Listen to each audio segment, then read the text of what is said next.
دیکھیے اس میں کیا کہوں, مجھے تو حیرانگی ہو رہی ہے کہ ایسا سٹیٹمنٹ ایک اتنا بڑا لیڈر دیتا ہے. یہ تو بالکل وہی ہے جو be J P, R S S اور جن سنگھ کہتی ہے. وہ کیا کہتے ہیں؟ وہ کہتے ہیں تمام جو ہندوستان کے مسلمان ہیں وہ ایک وقت میں ہندو رہے ہیں, اب ان کی گھر واپسی ہونی ہی چاہیے, اور اسی کے نام پہ مسلمانوں کو لنچ کرتے ہیں.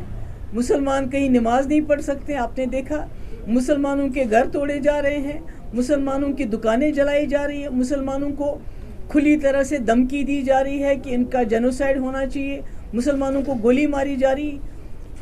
یہ جو آج ملک میں مسلمانوں کے ساتھ ہو رہا ہے, یہ تو آر ایس ایس, جن سنگھ اور بی جے پی کی وہی سوچ ہے کہ جتنے بھی مسلمان ہیں ان کو گھر واپسی کرنی چاہیے. اور آزاد صاحب نے بالکل یہی بات کہی ہے. مجھے تو تعجب ہے, کل بھی آپ نے دیکھا ہوگا کہ یو پی میں ایک لڑکے جس سے ایک ہندو لڑکی اور مسلمان لڑکے نے شادی کی, اس کے دونوں ماں باپ کو لنچ کر دیا گیا, مار دیا گیا. تو دس از ویری انفارچونیٹ, بڑی بدقسمتی کی بات ہے. اتنے بڑے قداور لیڈر بی جے پی, آر ایس ایس اور جن سنگھ کی اس سوچ کی وہ تائید کر رہے ہیں, جس سوچ کی وجہ سے آج پورے ملک کے اندر مسلمانوں کی جان جوخم میں پڑ گئی ہے, جان کے لالے پڑ گئے ہیں. مسلمانوں کو ٹرین میں قتل کیا جاتا ہے, مسلمانوں کو لنچ کیا جاتا ہے, مسلمانوں کو. اور یہ سب گورنمنٹ جو بی جے پی کی سرکاریں ہیں ان کی پیٹرنائز میں ہو رہا ہے. آج تک تو کبھی نہیں سنا ہے کہ سرکاریں مکانیں گراتے ہیں, سرکاریں مکان بناتی ہیں لوگوں کے. یہ تو مسلمانوں کے مکان گرا رہی ہے. تو یہ سوچ کہاں سے آئی؟ یہ تو آر ایس ایس کی سوچ ہے جس کا بدقسمتی سے آزاد صاحب نے سپورٹ کیا ہے. اس کا مطلب یہ ہوگا کہ اس سے یہ جو طاقتیں ہیں جو مسلمانوں کی گھر واپسی کی بات کرتے ہیں, مسلمانوں کے ہندو ہونے کی بات کرتے ہیں, آپ ان کو انکریج کر رہے ہیں کہ وہ اور زیادہ مسلمانوں پہ ظلم کرے. اس سے بڑی بدقسمتی کی اور کوئی بات نہیں. آپ کو ان کا کہنا تھا کہ جو ہوم منسٹر نے کہا کہ ایک انچ زمین جو ہے چائنا نکال چکا ہے, لیکن ہم نے یہاں پہ لوگوں سے بات کی اور وہاں کی جو ہے چائنا جو ہے لداخ کی ٹیریٹری کے اندر آئی ہے, تو ایچ ایم کے جو دعوے تھے وہ کھوکھلے ثابت ہو رہے. تو اس میں آپ کیا کہنا چاہیں گے؟ دیکھیے, it's not just today that Rahul Gandhi is talking about it. It has been last many years since the Chinese army has come into the Ladakh territory, اور کوئی 1000 اسکوائر کلومیٹر سے زیادہ زمین لی جو گریزنگ لینڈ ہے, جو گھاس چرائے ہے, جہاں ہمارے جو لیہ کے لوگ تھے اپنے بیڑ بکریاں لے جاتے تھے چرانے کے لیے. اب وہ لوگ وہاں نہیں جا سکتے ہیں. یہ لیہ کے لوگ کہہ رہے ہیں.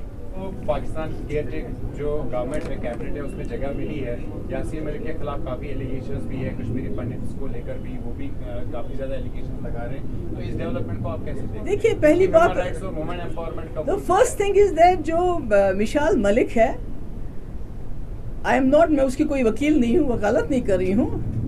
شی is not terror convict like Sadhvi Pragya. Is she? No. her husband Yasin Malik has been convicted. When a terror convict like Sadhvi Pragya goes around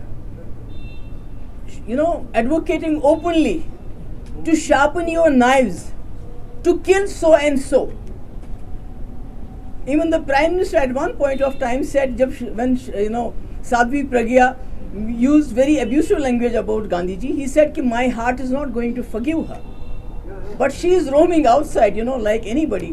Sadhvi Pragya جو مشال ملک ہے وہ تو کوئی مجرم نہیں ہے. سادھوی پرگیا کی طرح وہ مجرم نہیں ہے. یاسین ملک کی طرح اس کو کسی دہشت گرد الزام میں ملزم نہیں ٹھہرایا گیا ہے. اور یہ Pakistan, this is something internal matter of Pakistan. اور I think the B J P government should learn a lesson from them, because Pakistan is trying to reward and honor those people who they think have been pleading their cause in J&K. What about the people like Sheikh Saab?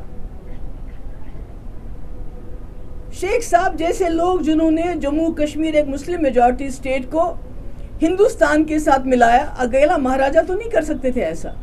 What about that? What has BJP done to him?